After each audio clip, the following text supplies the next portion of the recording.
എല്ലാവരും നമസ്കാരം. ഞാൻ ഡോക്ടർ അബിൻ രാധാകൃഷ്ണൻ. സോ ഇങ്ങനെ ഒരു വീഡിയോ ചെയ്യണം വേണ്ടതെന്ന് ഞാൻ ഒരുപാട് ആലോചിച്ചു. പക്ഷേ എനിക്ക് തോന്നി ഇതാണ് റൈറ്റ് ടൈം. സോ അതുകൊണ്ട് ഇങ്ങനെ ഒരു വീഡിയോ ചെയ്യുന്നു. എനിക്ക് പറയാനുള്ള കാര്യങ്ങൾ ജസ്റ്റ് ചുരുക്കി പറയാം. ബിഗ് ബോസിന് മുന്നേ ഉള്ള എൻ്റെ ജീവിതം എന്ന് പറയുന്നത് ഹോസ്പിറ്റൽ, വീട്, കുറച്ച് ഫ്രണ്ട്സ്, വളരെ ചെറിയൊരു സർക്കിളായിരുന്നു. എനിക്ക് മീഡിയ ലോഗമായിട്ടോ അല്ലെങ്കിൽ മീഡിയ പേഴ്സൺസ് ആയിട്ടോ അല്ലെങ്കിൽ സോഷ്യൽ മീഡിയയിൽ ഉണ്ടെങ്കിൽ തന്നെ സോഷ്യൽ മീഡിയ ഇൻഫ്ലുവൻസേഴ്സോ അങ്ങനെ വലിയ വലിയ ആൾക്കാരായിട്ടൊന്നും കോൺടാക്ട് ഉള്ള ഒരാളെ അല്ല ഞാൻ. സോ എനിക്ക് ബിഗ് ബോസിലേക്ക് പോകാനായിട്ടൊരു ആഗ്രഹം ഉണ്ടായിരുന്നു. അതിനുവേണ്ടി ഞാൻ ഏഷ്യാനെറ്റിൽ വർക്ക് ചെയ്യുന്ന ഒരാളിനെ കോൺടാക്ട് ചെയ്തു. പുള്ളിക്കാരൻ വളരെ നല്ല വ്യക്തിയാണ്. കാരണം പുള്ളിക്കാരൻ എന്നെ ഹെൽപ്പ് ചെയ്യേണ്ട ഒരു ആവശ്യമില്ലായിരുന്നു. പക്ഷേ പുള്ളിക്കാരൻ എന്നെ ഹെൽപ്പ് ചെയ്തു. എൻ്റെ പ്രൊഫൈൽ വാങ്ങി ഈ പറഞ്ഞ ഏഷ്യാനെറ്റിൻ്റെ ഹെഡിനേക്ക് ഫോർവേഡ് ചെയ്തു. അങ്ങനെ കോൺടാക്ട് നമ്പർ തന്നു. ഞാൻ ആ ഒരു വ്യക്തിനെ ഹെഡിനെ കോൺടാക്ട് ചെയ്തു. സാർ, എൻ്റെ പേര് ഡോക്ടർ അബിൻ രാധാകൃഷ്ണൻ, ഇന്നതൊക്കെയാണ് എൻ്റെ കാര്യങ്ങൾ. അപ്പോൾ പറഞ്ഞു ഓഡിഷൻ വിളിക്കാം. സോ ഓഡിഷനിൽ നിങ്ങൾ പെർഫോമൻസ് അനുസരിച്ച് മാത്രമേ നിങ്ങൾ എന്ത് ചെയ്യത്തുള്ളൂ, സെലക്ട് ചെയ്യത്തുള്ളൂ എന്ന് പറഞ്ഞു. ശരിയെന്ന് പറഞ്ഞ് ഞാൻ വെയിറ്റ് ചെയ്തു. അങ്ങനെ ഓഡിഷൻ്റെ ടൈമിൽ എന്നെ പെർഫോമൻസ് അനുസരിച്ച് അവരെന്നെ സെലക്ട് ചെയ്തു. അതുവരെ എല്ലാം നല്ല രീതിയിലാണ് പൊയ്ക്കൊണ്ടിരുന്നത്. ഷോയിലേക്ക് വന്നു.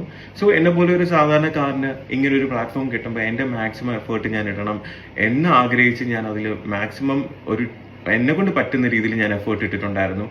സോ ഈ ഒരു ഷോ എന്ന് പറയുന്നത് നമ്മുടെ മെന്റൽ സ്ട്രെങ്ത് ഭയങ്കരമായിട്ട് അളക്കും. മനസ്സിലായില്ലേ?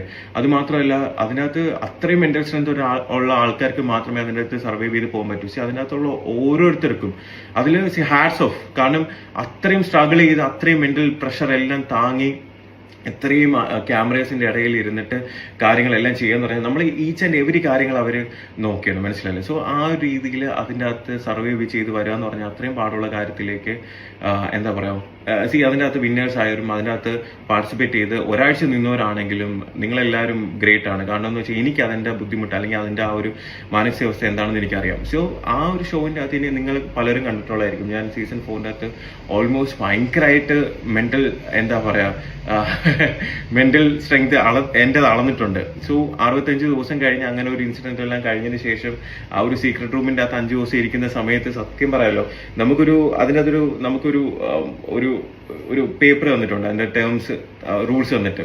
സോ അതിനകത്ത് നമുക്കൊരു സിബ് ഇടുന്ന സൗണ്ട് പോലും വരാൻ പാടില്ല. സോ സൗണ്ട് ഒന്നും ഇല്ലാതെ ഒരു 4-5 ദിവസം ഒരു റൂമിന്റെ അകത്ത് ഒറ്റയ്ക്ക് ഇങ്ങനെ നിൽക്കാന്ന് പറഞ്ഞു കഴിഞ്ഞാൽ അത് 3ാമത്തെ ദിവസമൊക്കെ ആയപ്പോൾ എൻ്റെ മെന്റലി ഞാൻ ഭയങ്കരമായിട്ട് ഇങ്ങനെ ഡിസ്റ്റർബ്ഡ് ആയി. പക്ഷേ എൻ്റെ ആ മെന്റൽ സ്ട്രെങ്ത് ഉള്ളത് കൊണ്ട് മാത്രമാണ് ഞാൻ അത് പിടിച്ചു നിന്നത്. ബിഗ് ബോസ് എൻ്റെ അടുത്ത് ചോദിക്കും, കാരണം ഇവർക്ക് അറിയാം എന്നെ മെന്റലി എങ്ങനെയെങ്കിലും ഡൗൺ ആക്കണമെന്നുള്ളത്. പക്ഷേ ഞാൻ ബിഗ് ബോസിന്റെ അടുത്ത് പറഞ്ഞു, നിങ്ങൾ എത്രയൊക്കെ ട്രൈ ചെയ്താലും 100 ദിവസം എന്നെ ഇതിൻ്റെ അകത്ത് പിടിച്ചിട്ടാലും ഞാൻ എൻ്റെ അടുത്ത് ഇടിക്കും. കാരണം ഞാൻ ഇതിന്റെ വിന്നറായിട്ട് തിരിച്ചു പോകുമെന്ന് പറഞ്ഞു. സോ അങ്ങനെ എനിക്ക് തോന്നുന്നു പലർക്കും അറിയാം ഞാൻ തിരിച്ചു കയറുന്നതായിട്ട് പ്രോമോയും കാര്യങ്ങളൊക്കെ ഇട്ടിട്ട് ജസ്റ്റ് എന്നെ കൊണ്ടുവന്നിട്ട് പുറത്താക്കിയ ചെയ്തത്. സോ അത് ഒരുപാട് പേരല്ല, 1-2-3 പേരുടെ പ്ലാനിങ് ആയിരുന്നു, അജണ്ടയായിരുന്നു ഏഷ്യാനെറ്റിലുള്ളത്. സോ അതെല്ലാം സഹിച്ച് ഓക്കെ, കുഴപ്പമില്ല, എന്നാൽ ഇത്രയും വലിയൊരു ഓപ്പർച്യൂണിറ്റി തന്നല്ലേ. എനിക്കൊരു എൻ്റെ ഈ ഒരു ജന്മത്തിൽ എനിക്ക് 2 ജീവിതം ഞാൻ ചിന്തിക്കുന്നത്. ഒന്ന് ബിഗ് ബോസിന് മുന്നേ ഉള്ളത്, ഒന്ന് ബിഗ് ബോസിന് ശേഷമുള്ളത്. ഞാൻ എൻ്റെ ജീവിതത്തിൽ ഇന്നേ വരെ കാണാത്ത ഒരുപാട് പേര് എന്നെ ഇഷ്ടപ്പെടുന്നു, എന്നെ സ്നേഹിക്കുന്നു. ഞാൻ എപ്പോഴും അതുകൊണ്ട് ഏഷ്യാനെറ്റിന്റെ അടുത്തും ബിഗ് ബോസിന്റെ അടുത്തും താങ്ക്ഫുൾ ആയിട്ട് തന്നെയാണ് ഇരുന്നത്. പക്ഷേ നമുക്ക് ഈ ഫിനാലെ കഴിഞ്ഞിട്ട് 1 വർഷം വരെ നമുക്ക് ഇതിന്റെ കോൺട്രാക്ട് ഉണ്ട്. ആ കോൺട്രാക്ട് പീരീഡ് എന്ന് പറഞ്ഞാൽ അവർ പറയുന്ന പല കാര്യങ്ങളും നമ്മൾ ചെയ്യേണ്ടി വരും.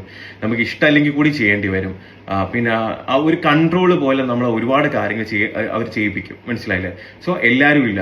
ഏഷ്യാനിൽ വളരെ നല്ലവരായിട്ടുള്ള ഒരുപാട് വ്യക്തികളുണ്ട്. പക്ഷെ ഞാൻ ഈ പറയുന്ന കുറച്ച് 1-2 ആൾക്കാരുടെ കാര്യങ്ങൾ മാത്രമാണ്. സോ ഇങ്ങനെയുള്ള ആൾക്കാർ സത്യം പറഞ്ഞാൽ എനിക്ക് ഇഷ്ടമല്ലെങ്കിൽ കൂടി പല കാര്യങ്ങളും ചെയ്യേണ്ടി വരുന്നുണ്ട്. അപ്പൊ അതൊക്കെ വന്നപ്പം ഞാൻ ചില കാര്യങ്ങൾ പറ്റത്തില്ല എന്ന് തന്നെ മുഖത്ത് നോക്കി പറഞ്ഞു, എനിക്ക് പറ്റത്തില്ല സാർ, ഇല്ല സാർ, സോറി സാർ എന്ന് പറയുമ്പോൾ അവർക്ക് ആ സമയം തൊട്ടേ ഓക്കെ, നമ്മൾ വളർത്തുന്ന ഒരാളിനെ നമ്മൾ പറയുന്ന കണക്ക് ചെയ്യാൻ പറ്റുന്നില്ലെങ്കിൽ നീ അങ്ങനെ വളരണ്ട എന്നുള്ളൊരു ആറ്റിറ്റ്യൂഡായി. സോ അതിനുശേഷം തൊട്ട് ഞാൻ എന്ത് ചെയ്താലും നിനക്ക് എഗൻസ്റ്റ് വക്കീൽ നോട്ടീസ് വീട്ടിൽ വിടും. പിന്നെ എന്ത് കാര്യം ഞാൻ ചെയ്യാൻ പോയാലും അതിന് എഗൻസ്റ്റ് ആയിട്ട് ചെയ്യുക. എനിക്ക് വന്ന ഫിലിം ഓഫേഴ്സ് ആണെങ്കിലും എല്ലാം പല രീതിയിൽ അവർ മുടക്കിയിട്ടുണ്ട്. ഇനി ഞാൻ എന്ത് ചെയ്താലും, ഞാൻ എന്തൊക്കെ ഈവൻ ഒരു ഇനോഗ്രേഷൻസ് പോലും പല ആൾക്കാരെ കൊണ്ട് വിളിപ്പിച്ചിട്ട് അവിടെ പ്രശ്നം ഉണ്ടാക്കുമെന്ന് പറഞ്ഞിട്ടുണ്ട്. പല രീതിയിൽ ഞാൻ എന്തൊക്കെ, ഈവൻ എനിക്ക് ഗോൾഡൻ വിസ പോലും, ദുബൈയിൽ പോലും ഗോൾഡൻ വിസ കിട്ടാവുന്ന സമയത്ത് പോലും പല രീതിയിൽ നിന്ന് ഇവിടുന്ന് പ്രഷർ വന്നിട്ടുണ്ട്. എന്ന് വെച്ചാൽ എന്റെ കരിയർ എൻഡ് ചെയ്യുന്ന രീതിയിലുള്ള പല കാര്യങ്ങളും ഇവർ മുന്നേ ചെയ്തിട്ടുണ്ട്. മനസ്സിലായില്ലേ? സോ ഇങ്ങനെയുള്ള ഒരു അവസ്ഥയിൽ ഒരു ഒരു ഒരു സാധാരണ മനുഷ്യൻ എന്നുള്ള രീതിയിൽ ഒരുപാട് ആഗ്രഹങ്ങളുമായിട്ട് ഇങ്ങനെ ഒരു ഷോയിലേക്ക് വരുന്നു. ഇനിയും ലൈഫിൽ ഒരുപാട് മുകളിലേക്ക് പോകണമെന്ന് ആഗ്രഹിക്കുന്നു. പക്ഷേ ഈ പറഞ്ഞ കോർപ്പറേറ്റ് കമ്പനി അല്ലെങ്കിൽ ഈ പറഞ്ഞ ഒന്ന് രണ്ട് പേരുടെ അവരുടെ പേഴ്സണൽ താല്പര്യങ്ങൾ കാരണം എൻ്റെ കരിയർ അല്ലെങ്കിൽ എൻ്റെ ജീവിതം നശിപ്പിക്കണം എന്ന് മാത്രമേ അവർ ചിന്തിച്ചിട്ടുള്ളൂ. എന്നെ പല പ്രാവശ്യം വിളിച്ചിട്ട് പറയും, ഒരു റോബിൻ ഉണ്ടാക്കാൻ അറിയാമെങ്കിൽ 100 റോബിൻ ഉണ്ടാക്കാനും അറിയാം, അത് ഇല്ലാണ്ടാക്കാനും അറിയാം. ഇത് പല പ്രാവശ്യം പറയുന്നത്. ഒരു പ്രാവശ്യം ഇത് കേൾക്കുമ്പോൾ പൊടി ഉണ്ടായിരുന്നു, പൊടി വണ്ടിയിലുണ്ടായിരുന്നപ്പോഴേ വിളിക്കുന്നത്, പൊടി കഴിക്കുന്നത് എന്താ റോബിൻ ചേട്ടാ ഇത് സിനിമയിലൊക്കെ സാധനം ഇങ്ങനെ കേട്ടിട്ടുള്ളൂ പറയുന്നുണ്ട്. സോ അങ്ങനെയുള്ള കുറേ കാര്യങ്ങളും പ്രഷറും എനിക്ക് വരുന്ന എന്തൊക്കെ കാര്യങ്ങളുണ്ട് അതിനൊക്കെ തടസ്സം വരുത്തുക. എനിക്ക് എഗൻസ്റ്റ് ആയിട്ട് എന്നെ ഇഷ്ടപ്പെടുന്ന ആൾക്കാർ ഒരുപാട് പേരുണ്ടെന്ന് അറിയുമ്പോഴത്തേക്ക് അവർ തന്നെ പല രീതിയിൽ പലരെയും കൊണ്ട് എൻ്റെ ഫെയിം അല്ലെങ്കിൽ ആൾക്കാരുടെ ഇടയിൽ എന്നെ ഒരു കോമാളിയാക്കുക അല്ലെങ്കിൽ എന്നെ ഒരു മോശക്കാരനാക്കുക. ഇതെല്ലാം അവർ ഒരുപാട് ട്രൈ ചെയ്തിട്ടുണ്ട്, ഒരുപാട് അവർ സക്സസ്ഫുള്ളും ആണ്. മനസ്സിലായില്ലേ? പിന്നെ ഇവരെന്ന് വെച്ച് കഴിഞ്ഞാൽ കോർപ്പറേറ്റ് കമ്പനീസ് ആണ്. ഇവർക്ക് ഒരു kind of social media focus ഉണ്ട്. ഇതിൻ്റെ അകത്ത് പല രീതിയിലുള്ള പേജസ് ഉണ്ട്, പല പല റിവ്യൂ ചെയ്യുന്ന ആൾക്കാരുണ്ട്, പല ട്രോൾ പേജസ് ഉണ്ട്. ഇവരെല്ലാവരും കൂടെ ഒറ്റയടിക്ക് വിചാരിച്ചു കഴിഞ്ഞാൽ ഒരാളിനെ നശിപ്പിക്കാവുന്നതേ ഉള്ളൂ. സിമ്പിളായിട്ട് പറയണ, ഒരാളിനെ അവർക്ക് മാനിപ്പുലേറ്റ് ചെയ്ത് നശിപ്പിക്കാവുന്നതേ ഉള്ളൂ. ഇതിന് അവർക്ക് കുറെ ഫേക്ക് ഐഡീസും കാര്യങ്ങളെല്ലാം വെച്ച് കമന്റ്സും കൂടി ചെയ്യുമ്പോൾ ഈ കാണുന്ന വ്യക്തികൾ അല്ലെങ്കിൽ മനുഷ്യരെന്ന് പറയുമ്പോൾ ഇത് കാണുമ്പോൾ ഇന്ന ആൾ ഇങ്ങനെയാണ് പല കാര്യങ്ങളും. ഞാൻ ഒരു വലിയ എൻ്റെ ക്രിമിനൽ ക്രൈമോ കാര്യങ്ങളൊന്നും ഞാൻ ഇന്നേവരെ ചെയ്തിട്ടില്ല. മനസ്സിലായില്ലേ? ഞാൻ ജസ്റ്റ് എൻ്റെ ആഗ്രഹങ്ങൾ ഇനിയും ഉയരങ്ങളിലേക്ക് പോകണം എന്ന് ആഗ്രഹിച്ച് ഓരോ കാര്യങ്ങൾ ചെയ്യാൻ ശ്രമിക്കുമ്പോൾ ഇങ്ങനെയുള്ള ആൾക്കാരുടെ എന്താ പറയാ ഭയങ്കര വലിയ ഗ്രഡ്ജ് കാരണം എൻ്റെ കരിയറും എൻ്റെ കാര്യങ്ങളും നശിപ്പിക്കാൻ തന്നെയാണ് ഇവർ ശ്രമിച്ചുകൊണ്ടിരിക്കുന്നത്. പിന്നെ പലരും ചോദിച്ചിട്ടുണ്ട് എന്തുകൊണ്ട് ബിഗ് ബോസ് സീസൺ 5 പോയത്, അത് പോവേണ്ടായിരുന്നല്ലോ എന്ന് ചോദിച്ചിട്ടുണ്ട്. അപ്പം ഈ ജൂലൈ 4, 2022 കഴിഞ്ഞിട്ട് ഒരു വർഷത്തേക്ക് ഇതിന്റെ കോൺട്രാക്ട് ഉണ്ട്. സോ ഇവരെന്നെ ആദ്യം കോൺടാക്ട് ചെയ്ത സമയത്ത് എനിക്ക് പറ്റത്തില്ല എന്നാണ് പറഞ്ഞത്. എനിക്ക് നടുവേനയാണ്, ഓരോരോ സില്ലി റീസൺസ് പറഞ്ഞ് അവോയ്ഡ് ചെയ്തതാ. അപ്പോഴാണ് ഈ കോൺട്രാക്ട് ഉള്ളത് കൊണ്ട് അവർ പറയുന്നത് ഞാൻ ചെയ്തേ പറ്റും. 2-3 പ്രാവശ്യം എൻ്റെ അടുത്ത് കൺവിൻസ് ചെയ്യാൻ നോക്കി, പറ്റാത്തതുകൊണ്ട് റോമിന് കോൺട്രാക്ട് ഉണ്ട്, സോ ഇതും കൂടെ വന്ന് പോയേ പറ്റുള്ളൂ എന്ന് പറഞ്ഞു. പക്ഷെ ഇത് കോൺട്രാക്ട് ഉണ്ടല്ലോ, ഈ പീരീഡ് ഒന്ന് കഴിയട്ടെ, എന്തെങ്കിലും ആവട്ടെ എന്ന് വിചാരിച്ചിട്ട് എന്ത് ചെയ്ത് ശരിയെന്ന് പറഞ്ഞിട്ട് പോയ സമയത്ത് അവിടെ ചെല്ലുമ്പോഴാണ് അറിയുന്നത്. കാരണം അതിൻ്റെ അകത്ത് എന്നെ ഇഷ്ടപ്പെടുന്ന ആൾക്കാരും ഉണ്ട്. അവരെൻ്റെ അടുത്ത് പറഞ്ഞു, അതിൻ്റെ ക്രൂവിൽ തന്നെ അവൻ്റെ അടുത്ത് പറഞ്ഞു റോബിനെ ഡീഗ്രേഡ് ചെയ്യാനുള്ള പ്ലാൻസ് ആണ് ഇവർ ചെയ്യുന്നത്. കാരണം റോബിൻ്റെ ആ ജനപിന്തുണ കുറയ്ക്കണം, ഓക്കെ, ഉള്ളതും കൂടെ ഇല്ലാണ്ടാക്കണം എന്നുള്ളത് പറഞ്ഞപ്പോൾ ഞാൻ ആലോചിച്ചു, ദൈവമേ ഇത് സത്യം തന്നെയാണോ എന്ന് എനിക്കൊരു ഡൗട്ട് ഉണ്ടായിരുന്നു. മനസ്സിലായില്ലേ? കാരണം അവർക്ക് എന്ത് കാണിക്കണം, ഞാൻ അന്നും പറയുന്നത് എഡിറ്റഡ് എന്നാണ്, സ്ക്രിപ്റ്റഡ് എന്നല്ല. എഡിറ്റഡ് എന്ന് വെച്ചാൽ എഡിറ്റഡ് ചെയ്യുന്നത് കാണുമ്പോഴത്തേക്ക് ഒരാളിൽ 10ൽ 9 നല്ല കാര്യങ്ങളും ഉണ്ട്, അതിൽ ഒരു മോശകാര്യമാണെങ്കിൽ ആ ഒരു മോശകാര്യം മാത്രം കാണിച്ചു കഴിഞ്ഞാൽ ആ ഒരു വ്യക്തിനെ ആ രീതിയിലായിരിക്കും സമൂഹം ജഡ്ജ് ചെയ്യുന്നത്. മനസ്സിലായില്ല? സോ അത് അവരുടെ റേറ്റിങ്ങിനും അതിനനുസരിച്ചൊക്കെ അവർ മാറ്റിക്കൊണ്ടേയിരിക്കും. സോ അവിടെ ചെന്നപ്പോഴത്തേക്ക് എനിക്ക് മനസ്സിലായി ഇത്രയും നാൾ ഞാൻ അനുഭവിച്ചിരുന്ന എൻ്റെ ഫ്രസ്ട്രേഷൻ, എൻ്റെ കാര്യങ്ങൾ പല രീതിയിൽ. ഇപ്പൊ അഖിൽമാരാറിന് പറഞ്ഞല്ലോ, അഖിൽമാരാറിനെ പുറത്താക്കാൻ വേണ്ടിയായിരുന്നു പ്ലാൻ ചെയ്യുന്ന, പല രീതിയിൽ അവർ ട്രൈ ചെയ്യുന്നു. അതിലൊരു രീതിയിൽ എൻ്റെ അടുത്തും പറഞ്ഞു. കാരണം ഞാനും അഖിൽമാരാറിനും തമ്മിൽ പ്രശ്നമുണ്ടെന്ന് വിചാരിച്ചിട്ട് അകത്ത് പോയി ഇയാൾ എങ്ങനെയെങ്കിലും ഔട്ടാക്കണമെന്നുള്ള രീതിയിൽ തന്നെയാണ് എൻ്റെ അടുത്ത് പറഞ്ഞത്. പക്ഷേ ഞാൻ അവിടെ പോയി അങ്ങനെയൊന്നും ചെയ്തില്ല. ഞാൻ വളരെ നല്ല രീതിയിലാണ് ആദ്യം സംസാരിച്ചത്. പിന്നെ അത് കഴിഞ്ഞതിന് ശേഷം ഒരു സിറ്റുവേഷൻ എനിക്ക് എൻ്റെ സീസണിൽ നടന്ന പോലത്തെ ഒരു സിറ്റുവേഷൻ വന്നപ്പോൾ ഞാൻ അവരുടെ അടുത്തല്ല, ഞാൻ ബിഗ് ബോസിനെയാണ് ചോദ്യം ചെയ്തത്. ബിഗ് ബോസിനെ ഏഷ്യനെറ്റിന്റെ അടുത്ത് ഞാൻ ചോദ്യം ചെയ്തു, ഇതേപോലെ എന്താണ് നിങ്ങൾക്ക് 2 സ്റ്റാൻഡ്, എന്തുകൊണ്ടാണ് എൻ്റെ അടുത്ത് ഇങ്ങനെ കാണിക്കുന്നത്, അവരുടെ അടുത്ത് ഇങ്ങനെ അവർക്ക് ഇതൊരു പ്രശ്നമില്ലെന്നുള്ള രീതിയിൽ ഞാൻ ചോദ്യം ചെയ്തു. ഇവിടെ അവർ കാണിക്കുന്ന ഓരോ അനീതിയും ഞാൻ അവിടെ വെച്ച്, എന്ന് വെച്ചാൽ ഈ പറഞ്ഞ കണക്ക് കോൺട്രാക്ട് കഴിഞ്ഞിട്ട് ഏതെങ്കിലും ഒരു സ്ഥലത്ത് ഇരുന്നിട്ട് ഒരു വീഡിയോ ചെയ്യല്ല ഞാൻ അവരുടെ സ്ഥലത്ത് കോൺട്രാക്റ്റിൽ ഇരിക്കുമ്പോൾ മുംബൈ ചെന്ന് ബിഗ് ബോസിന്റെ അകത്ത് കയറി ബിഗ് ബോസിലുള്ളവരെയും ഏഷ്യനെറ്റിനെയും ഞാൻ ചോദ്യം ചെയ്തു. ആ ചോദ്യം ചെയ്തപ്പോൾ അവർക്കത് നന്നായി കൊണ്ടു. മനസ്സിലായില്ലേ? അപ്പൊ എന്നെ പുറത്ത് അങ്ങനെ ആക്കാതെ വേറെ വഴിയില്ല. അവരെന്നെ കൺഫെഷൻ റൂമിൽ കൊണ്ടുവരുമ്പോഴും എൻ്റെ അടുത്ത് ബിഗ് ബോസ് ചോദിച്ചത്, റോബിൻ വന്നപ്പോഴത്തേക്ക് ഒരുപാട് പേർക്ക്, റോബിനെ ഇഷ്ടപ്പെടുന്ന ഒരുപാട് പേർക്ക് സന്തോഷമായി, ഒരുപാട് പേര് ഹാപ്പി ആയിരുന്നു. ഇത് കാണുമ്പോൾ വിഷമം വരത്തില്ലേ എന്ന് ചോദിച്ചപ്പോൾ സോറി ബിഗ് ബോസ് എന്ന് പറഞ്ഞത്, അവരാ പറഞ്ഞ കാര്യങ്ങളെല്ലാം കട്ട് ചെയ്തിട്ട് സോറി ബിഗ് ബോസ് പറയുന്നത് മാത്രം എടുത്തിട്ടു. എന്ന് വെച്ചാൽ അവിടെ നടന്ന കാര്യങ്ങളിൽ 85% കാര്യങ്ങൾ പുറത്തുള്ളവർ കണ്ടിട്ടില്ല.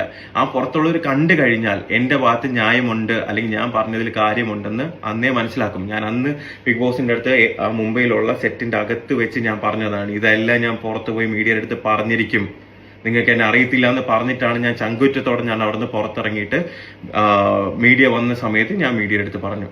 മനസ്സിലായില്ലേ? ഇതിനകത്ത് ഒരുപാട് ഉടായ്പകൾ നടക്കുന്നുണ്ട്. മനസ്സിലാവുന്നുണ്ടോ? ആൾക്കാരുടെ ഇമോഷൻസ് വെച്ചിട്ടാണ് ഇത് കളിക്കുന്നത്.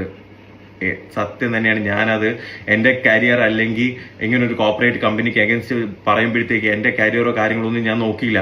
ഞാൻ അന്ന് പറഞ്ഞപ്പോൾ എല്ലാവരും എന്നെ ക്രൂശിച്ചു, എന്നെ ഇൻസൾട്ട് ചെയ്തു, എന്നെ ഹറാസ് ചെയ്തു, എന്നെ ട്രോൾ ചെയ്തു.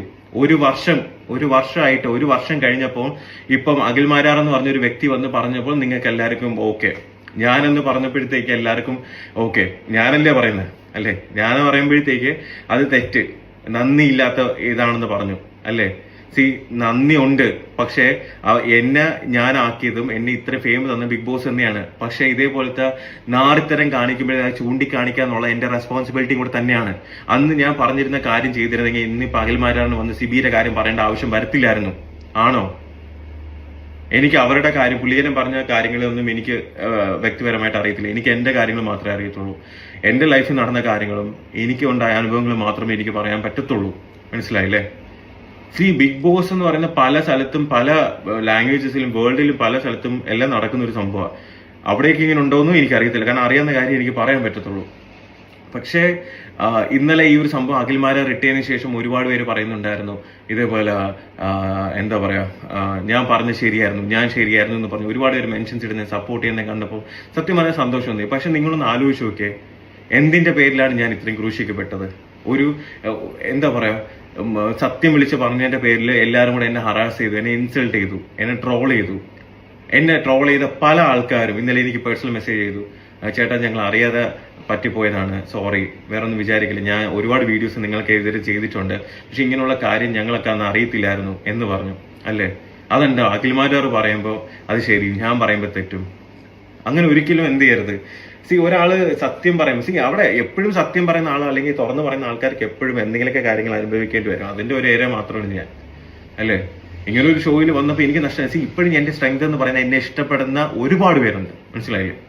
എനിക്കറിയാം, ഞാനത് എക്സ്പീരിയൻസ് ചെയ്യുന്ന ഒരാളാണ്. എൻ്റെ അടുത്ത് പറയുന്ന എൻ്റെ അടുത്ത് ഓരോരുത്തരുടെ വാക്കുകൾ എനിക്ക് എന്തുമാത്രം മോട്ടിവേഷൻ എന്നറിയാം. ഒരു ഇത്രയും ഡീഗ്രേഡ് ചെയ്യുന്ന വെച്ചാൽ ഇപ്പം നമ്മൾ എന്തെങ്കിലും ചെയ്തിട്ടാണെങ്കിൽ പർപ്പസ്ലി അങ്ങ് ഇല്ലാണ്ടാക്കുക, ഒരാളിനെ ഇല്ലാണ്ടാക്കുക, മാക്സിമം ഇല്ലാണ്ടാക്കുക. അതിന് പലരെയും കൊണ്ടുവന്ന് ഇന്റർവ്യൂ ചെയ്യിപ്പിക്കുക. ഇപ്പൊ ആ ഇന്റർവ്യൂ ചെയ്ത പലർക്ക് ഇപ്പൊ ഒന്നും പറയാനില്ല, കാരണം അവർക്ക് വേണ്ടപ്പെട്ടവർക്ക് ഓരോന്ന് കിട്ടുമ്പോഴത്തേക്ക് ഇപ്പൊ അവർക്കൊന്നും പറയാനില്ല. മനസ്സിലായില്ലേ? ഇനി ഈ പറഞ്ഞ ആൾക്കാർ തന്നെ മാറ്റി പറയോ ഇല്ലെന്നൊന്നും എനിക്കറിയില്ല. പക്ഷെ എന്റെ നിലപാട് എന്നും ഒന്ന് തന്നെ ആയിരിക്കും. അതില് ആ നിലപാട് മാറണമെന്നുണ്ടെങ്കിൽ ഞാൻ മരിക്കണം. എന്റെ നിലപാടിൽ ഞാൻ എന്നും അടിയുറച്ച് തന്നെ നിൽക്കും. മനസ്സിലായില്ലേ? ഞാൻ വലിയ പെർഫെക്റ്റ് ആയിട്ടുള്ള ഒരു മനുഷ്യനൊന്നും അല്ല. ഒരുപാട് പോസിറ്റീവ്, ഒരുപാട് നെഗറ്റീവ് ഉള്ള ഒരു സാധാരണക്കാരനാണ്. പക്ഷെ അനീതിയും തെറ്റും കണ്ട ചൂണ്ടിക്കാണിക്കാനുള്ള മനസ്സുണ്ട്. ഇത്രയും നാൾ ഇതൊന്നും ഞാൻ വിളിച്ച് പറയാതിരുന്ന എന്തുകൊണ്ടാന്ന് വെച്ച് കഴിഞ്ഞാൽ, ഞാൻ എന്ത് പറഞ്ഞാലും എന്താ, എന്ത് പറഞ്ഞാലും നിങ്ങൾക്ക് എന്നെ ഡീഗ്രേഡ് ചെയ്യുക, എന്ത് പറഞ്ഞാലും എന്നെ ഹറാസ് ചെയ്യുക, എന്ത് പറഞ്ഞാലും എന്നെ ഇൻസൾട്ട് ചെയ്യുക, ട്രോൾ ചെയ്യുക. നിങ്ങളൊന്ന് ആലോചിച്ച് നോക്കട്ടെ, നിങ്ങളെ വീട്ടിലുള്ള ഒരു മനുഷ്യൻ, ഒരു നിങ്ങളൊക്കെ ഒരു സഹോദരനോ അല്ലെങ്കിൽ നിങ്ങളെ വീട്ടിലുള്ള ഒരു അംഗോട് ഞാനെങ്കിൽ, എനിക്കാണെങ്കിൽ ഒരു അവസ്ഥ വരുന്നെങ്കിൽ നിങ്ങൾ എന്റെ അടുത്ത് ഇങ്ങനെ പറയുമോ? നിങ്ങൾ അതിനുവേണ്ടി എന്റെ കൂടെ നിന്ന് സപ്പോർട്ട് ചെയ്യത്തില്ലേ? അന്ന് ഞാൻ പറഞ്ഞപ്പോൾ എല്ലാവരും എന്നെ പുച്ഛിച്ച് എന്നെ ഇല്ലാണ്ടാക്കി. ഇപ്പൊ അഖിൽമാരാർ പറയുന്നു, അഖിൽമാരാർ മറ്റുള്ളവർക്ക് വേണ്ടി സംസാരിക്കുന്നത്, എനിക്ക് വേണ്ടി സംസാരിക്കാൻ ഞാനേ ഉള്ളൂ. എനിക്ക് മറ്റുള്ളവരുടെ കാര്യം അറിയത്തില്ല, എൻ്റെ അടുത്ത് ആരും പറഞ്ഞിട്ടില്ല. എനിക്ക് എന്റെ കാര്യങ്ങളല്ലേ എനിക്ക് അറിയത്തുള്ളൂ. ഒരുപാട് സഫർ ചെയ്തിട്ടുണ്ട്. മനസ്സിലായില്ലേ? പിന്നെന്താ, എന്നാണെങ്കിലും സത്യങ്ങളൊക്കെ പുറത്തു വരും. മനസ്സിലായില്ലേ? എത്ര പേരെ എനിക്ക് അഗൻസ്റ്റ് എന്തെല്ലാം വന്ന് വീഡിയോസ്, ഇന്റർവ്യൂസ് നെഗറ്റീവ് ആക്കാൻ വേണ്ടി എന്തെല്ലാം ചെയ്ത്, എന്തെല്ലാം കാര്യങ്ങൾ മാനിപ്പുലേറ്റ് ചെയ്ത്. ഒരു മനുഷ്യന്റെ ഫ്രസ്ട്രേഷൻ വന്ന് അയാളെ പ്രൊവോക്ക് ചെയ്ത് അയാളെ വായിന്ന് എന്തെങ്കിലും വന്ന് അത് മാനിപ്പുലേറ്റ് ചെയ്ത് ഒരുപാട് ചാനൽസും കുറച്ച് എന്താ പറയാ കമന്റ് ചെയ്യാനുള്ള ഫേക്ക് ഐഡിയസും ഉണ്ടെങ്കിൽ ഏതൊരു മനുഷ്യനെ നശിപ്പിക്കാം. മനസ്സിലായില്ലേ? അതിനുള്ള ഒരു ലോ സിസ്റ്റം ഇവിടെ ഇല്ല പണ്ടാറടങ്ങാൻ ഇന്ത്യയിൽ. അത് എപ്പോഴെങ്കിലും ഈ ഒരു സോഷ്യൽ മീഡിയയിൽ ഇങ്ങനെയുള്ള കാര്യങ്ങൾ കൺട്രോൾ ചെയ്യാനുള്ള ഒരു സാധനം കൊണ്ടുവരണം. മനസ്സിലായില്ലേ? ഇതല്ല ഞാൻ പറയുന്നത്. ഇത്രയും നാളെ ഞാൻ അനുഭവിച്ചിട്ട് നിങ്ങളൊന്ന് ആലോചിച്ച് നോക്കി. ഇപ്പൊ ഇന്നലെ എല്ലാം പറയും എനിക്ക് നീതി കിട്ടി, ഓക്കെ, ഞാൻ പറഞ്ഞ സത്യമാണെന്ന് പലരും തെളിഞ്ഞു. നിങ്ങൾ എന്റെ അവസ്ഥ ഒന്ന് ആലോചിച്ച് നോക്കിയേ. ഇത്രയും നാളെ ഞാൻ അനുഭവിച്ചത് അല്ലേ? എന്റെ ഇത്രയും നാളത്തെ ഒരുപാട് ആഗ്രഹങ്ങളുണ്ട്. പക്ഷെ ഞാൻ ഒരു കാര്യം പറയാം, എന്റെ ജീവിതത്തിൽ ഞാൻ എവിടെ എത്തണമെന്ന് വിചാരിച്ചാലും ഞാൻ എത്തിയിരിക്കും. ഞാനിപ്പോ ഒരു ബ്രേക്ക് എടുത്തിട്ടുണ്ടെങ്കിലും അല്ലെങ്കിൽ ഞാൻ ചെയ്യുന്ന കാര്യങ്ങൾ എന്താണെന്നും എനിക്ക് നന്നായി അറിയാം. എന്നെ ഇഷ്ടപ്പെടുന്നവര്, എന്നെ സപ്പോർട്ട് ചെയ്യുന്നവര്, നിങ്ങളടുത്ത് വലിയൊരു നന്ദി. കാരണം നിങ്ങളുടെ സപ്പോർട്ട് എനിക്ക് ഭയങ്കര വലുതാ. മനസ്സിലായില്ലേ? നിങ്ങളുടെ ഓരോ കമന്റും എനിക്ക് അത്രയും പ്രിയപ്പെട്ടതാ. എനിക്ക് ഒരു കാര്യം മാത്രമേ എനിക്ക് നിങ്ങളുടെ അടുത്ത് പറയാനുള്ളൂ, എന്റെ നിലപാടുകളിൽ ഞാൻ എന്നും അടിയുറച്ച് തന്നെ നിൽക്കും. പിന്നെ തോൽക്കാൻ എനിക്ക് മനസ്സില്ല. ഓക്കെ, സോ അപ്പൊ എല്ലാവരും ഹാപ്പി ആയിട്ടിരിക്കുക. Keep smiling.